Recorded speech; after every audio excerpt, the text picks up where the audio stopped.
Një ditë pas sherit të ndodhur në Bilisht që përfundoi me plagosjen e 2 personave, njëri prej të cilëve me thik, policia ka zbardhur dinamikën e plotë të ngjarjes. 2 persona janë arrestuar, ndërsa 2 të tjerë janë proceduar penalisht. Sipas të dhënave nga hetimet, dyshohet se dje rreth orës 11, Guri Mazelliu është konfliktuar në rrugë për motive të dobta me shtetasit TC dhe MB dhe ka plagosur me thik në këmbë shtetasin TC 38 vjeç, ndërsa është larguar me automjet.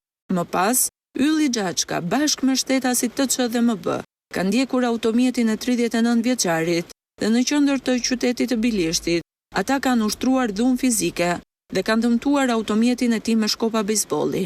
Nga verifikimet rezultoi se Ylli Xhaçka e drejtonte automjetin pa lejë drejtimi. Burime konfidenciale thanë se dyshohet që shkaki i konfliktit mund të jetë bërë prishja e pazareve që lidhet me aktivitetin e kontrabandës së mallrave, por kjo pjesë mbetet për t'u hetuar. Policia ndërkohë ka sekuestruar thikën dhe 2 automjete.